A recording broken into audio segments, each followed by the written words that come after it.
Hey guys, how are you keeping? I hope you're keeping well. If you're already subscribed, welcome back. It's great to see you again. And if you haven't already subscribed, I do encourage you to do so, especially if you like the type of topics I like to talk about on the channel. It's really just me documenting my journey moving back to Ireland, what's really the next steps in my life, how am I navigating changing my life quite suddenly. So I'm not a professional YouTuber. I'm not somebody who's particularly famous. I just have my own story that I like to share just in case somebody's in a similar-ish position and is interested. Basically, I want to apologize firstly. Actually, I want to apologize for being kind of out of action the past 2 weeks. So the week before last week, I was on my holidays. I went to the west of Ireland and I absolutely loved it. And I was debating about whether I should record a video that week. But the week before that, I was finishing an exam which took all of my energy, and I mean all of it. I was absolutely exhausted by the time Tuesday morning came and we went to the West, and I was exhausted. So I didn't have the energy. And then when I was on holiday, I just completely tuned out of anything related to productivity, just went out the window absolutely. Like I I went from finishing the exam, teaching my classes, keeping my schedule, to the most important thing being what time do I go down to breakfast, or what restaurant will I eat lunch at today, or will I get a slice of pistachio like cake for dessert or something. Like, it was such a flip, which was much needed, but I completely plateaued in terms of productivity, which you should do on your holidays. And this past week, it's been hectic getting back into a schedule, to be honest. I think when you go from like zero back to your routine, back to normal, back to your schedules, no matter what job you do, and I love my job so much, but it was still a bit of not quite a car crash, but it was still a bit difficult getting back into the swing of things, as we say. So I'm back, and here I have a special video today. After my long introduction, sorry. So I've been journaling this afternoon, so I hope to upload this video on the Saturday night. So I spent the earlier part of Saturday evening journaling. It's what I like to do on a Saturday, just to kind of reflect on the week that's happened. Did I struggle with anything during the week? What can I do next week to make it better or like easier? Or so I usually do that on a weekly basis.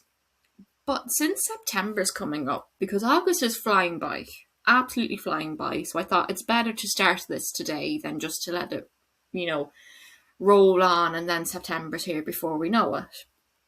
So I wrote down a list of my intentions for September to December, because it's the last quarter of the year. And I don't mean this in a business way, I just mean this in like my own personal goal way, basically. So I've written this, my September to December 2026 intentions. And I want to go through them with you because I have made a pretty important decision, which it does terrify me. It terrifies me, because it involves a fear of rejection, which, I've been rejected many times in my life through various different means. So theoretically, I shouldn't have a fear of rejection, but it still is here with this life project. So I'm just going to go through it today.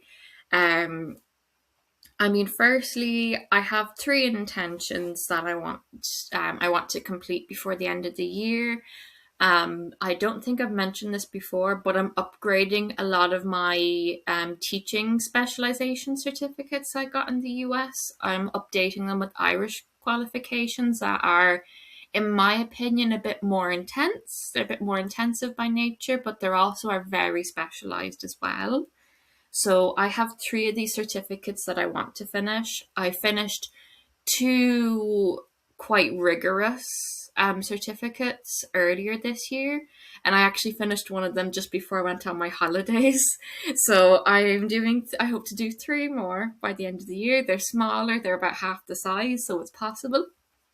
The first one is a specialization in a particular type of English exam called the IELTS exam. The second is teaching grammar. I want to see if there's new methods to teach grammar, basically. That's it that I'm missing out on. And the third one is something I'm really interested in, and that's neurodivergence within teaching English as a foreign language, because I think neurodivergence in education, it's becoming more well known, but it's still a topic that it needs a lot of research, it needs a lot more attention. And now here is my big goal that makes me really excited but really nervous at the same time. I have decided that now's the time to go back to university.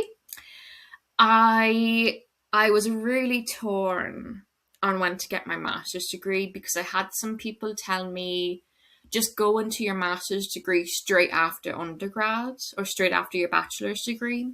We call it undergrad in the US, so that's why it's undergrad in my head. Just start it after your bachelor's while you have the momentum, because when you stop, you're never going to go back. Which I understand, but I had a really intense fear. And my intense fear was that I was just going to do a master's just for the hell of it, just to avoid like the real world for another year or 2 years. And I didn't want to waste money running away from something that I would eventually have to conquer anyway. So I decided to go into the workforce after graduating with my bachelor's. And my reason why was because I wanted to go to law school. I wanted to be an immigration lawyer, or a human rights lawyer. It was one of the two. So I decided I was going to work in law for a year and see if I liked it or if I didn't like it before I spent all that money. Because in the US, where I was, and the law school from my university, it costed, and I think it still costs $70,000 a year. So I thought that's way too expensive to just try it and see if you like it or dislike it. I thought, if you're working in a law firm, you're earning money, which is great. I think, money is an essential. So you're earning money and you're getting that experience between undergrad and graduate, between bachelor's and master's. So that was my decision. I wasn't doubting myself, but I was definitely anxious as more and more people around me in my final year of university got their master's acceptances, and they all had their set plans. And I just remember thinking, oh my God, they have their shit together and I don't know what I'm doing. I don't have a job lined up. It was really, really scary. Um, so I definitely felt like, in a way, I was forging my own path with choosing to delay my master's. And now I finally feel comfortable enough. I'm not 100% comfortable, but I'm probably like 80 to 85. Some days 90% comfortable with doing my master's in teaching English. The full master's degree title is called Language Acquisition and Teaching English as a Foreign Language. So it's not just like how to teach English, but it's studying how people acquire, how people learn languages, which I think is really fascinating. I've been learning languages for over 20 years now, and I think everybody has different processes through which we learn languages. It was actually one of the reasons why I hated secondary school, because it felt like such a cookie cutter for like memorizing instead of really feeling the language.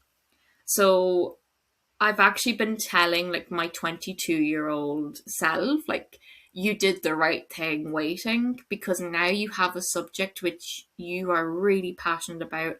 I've been working in this field for nearly 2 years now, and I actually love it even more than when I started. Usually what happened with me in law was I really loved it at the beginning, But then I started to hate it after that year, and I quit because I just got to the year mark and I said, I can't do this anymore. I'm done. And I've been thinking a lot and I've been reflecting a lot on teaching, and teaching English, like TEFL, teaching English as a foreign language, has a stereotype of being kind of like the lazy part of teaching, because people see like these TEFL people who work in TEFL, they're traveling all the time, they're having fun, and it's really not just traveling and having fun. There's a lot of work behind it, and it's there is that stereotype. But for me, it's something I'm fully immersed in. I work very hard on what I do, and I absolutely love teaching my students. I love being an educator, but also I love learning from my students. I think this is my job for life, I think, even though I'm only 25. I'll be 26 next month, but I'm 25, so it's a bold thing to say, but really my current job has been it has gotten me through some of the toughest times of my life. So this is a choice I'm happy to make, and I'm in the middle of finding out what documents I need, what legal processes I need, because this is a university in the EU, and since I studied in the USA, you have to go through like special like apostling processes to validate your certificates. So it's going to be a process, but I've decided now's the time. Now's the time to do it. Don't hold back. You're never going to feel like 100% comfortable making a big step like this, but listen to your gut. My gut's saying now's the time to do it. You have the experience in this industry. You love it. It gives you a lease of life, and now's the time. Now's the time to do it. So I'm going to be vlogging that journey as well. It's also going to be quite an emotional journey for me as well, because there is a chance that I don't get accepted, and one of my fears is rejection. So I think it will be, it will be very real. And I hope to bring you along with me through as many steps of the process as possible. Alongside, I'm still going to teach as well. So alongside my work, this project, maybe my certificate exams, although these ones don't actually have exams. So, but really, that's really the catch up with me. That's what's been happening with me. I hope to bring you along my process of updating my CV, writing that letter of motivation, getting the letters of recommendation, getting the documents ready, submitting all of it, crossing the fingers. It's something that my heart really wants and my gut's telling me that this is right. So it's just something that I have to, get my skates on for. I've already reached out to somebody in admissions, and they told me I'm too early to start the process. I have to wait until October 2026. So when October 2026 gets here, put the skates on and we get going. But before that, obviously, I can update my CV, I can write my letter of motivation, I can get my letters of recommendation sorted. So, there's still a couple things I can do to get the ball rolling before that, and just give myself as much peace of mind as possible. I'm somebody, like, if I can get something done, I'll just do it just to get it off the checklist, because I get very anxious. So that's one thing I use to kind of keep my anxiety at bay with big projects like this. And I'm going to wrap up the video there because it's been nearly 15 minutes. So if you've made it to the end of this video, I really thank you so much. Thank you for listening to me babble, for me talking about my next steps in life. I really appreciate it. And if you have any questions or anything that you want me to talk about in particular, let me know down in the comments. But have a lovely rest of your weekend. Bye-bye.